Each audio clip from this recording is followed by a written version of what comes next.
The death toll in the Hawaiian wildfires has now risen to 55, and it's expected to get higher. Parts of the island of Maui, the town of Lahaina, have been left to nothing but ashes. Really, the images are jaw-dropping, apocalyptic. People running for their lives, some literally jumping into the ocean to save themselves. But as Mr. Rogers always said, when you see scary things, you look for the helpers.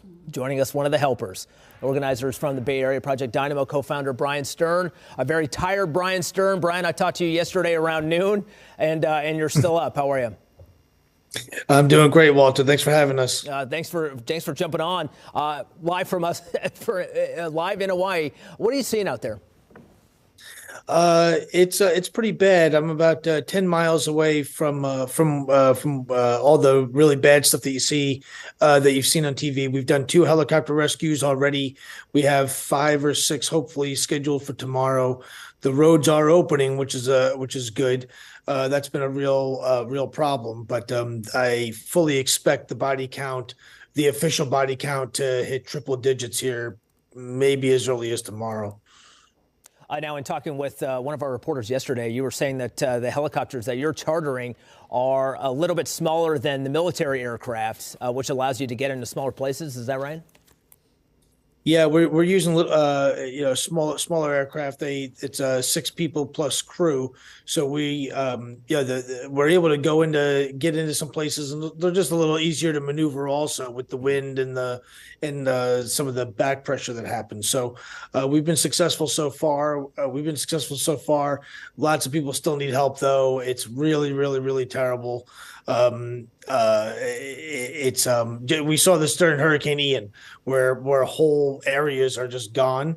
It's actually worse than that, which is pretty crazy. There's whole blocks of neighborhoods that are only 2 inches tall. They're burned to the ground, all the way to the ground. It's really terrible. Yeah, these images are really just so shocking of what we're looking at. I know a lot of people are very concerned if they have loved ones on the island. Communications really are just terrible. About 11,000 people are without power. They can't get Wi-Fi, can't send a text. So it's not necessarily that loved ones are missing. It's just they can't get a hold of them, right?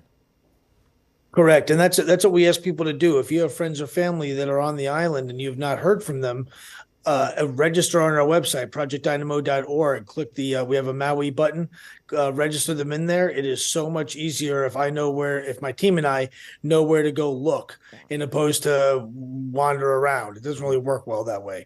So please go to the website and register. And that's also where people can go to donate. We're entirely donor funded. Each helicopter run costs about $3,000, which is not crazy money to fly into a fire zone. That's actually pretty reasonable to save a life. Yeah, for sure. I do want to ask you about the banyan tree on the island. In the town of Lahaina, the banyan tree, one of the oldest trees, is just a fixture of the island.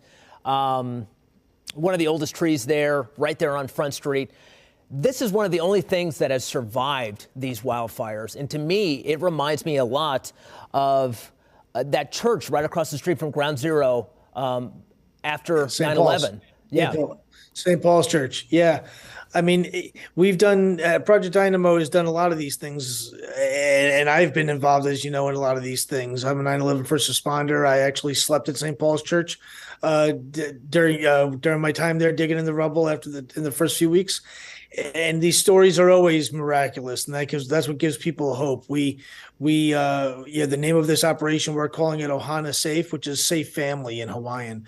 And there's always miraculous stories, and yet I think we should all try and cling on to those beacons of hope, because the situations are really terrible. I mean, these people have lost everything that they have, every single picture.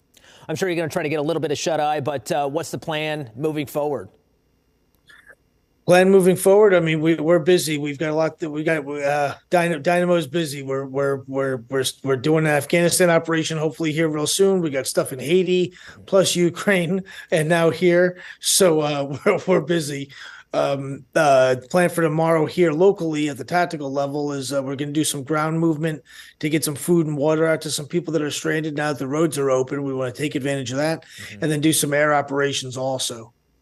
All right, Brian, you take care of yourself. Again, Project Dynamo is completely donor funded, so I'll put all that information on social media as well as our website. Brian, you take care of yourself, and we'll check in a little bit later on, okay?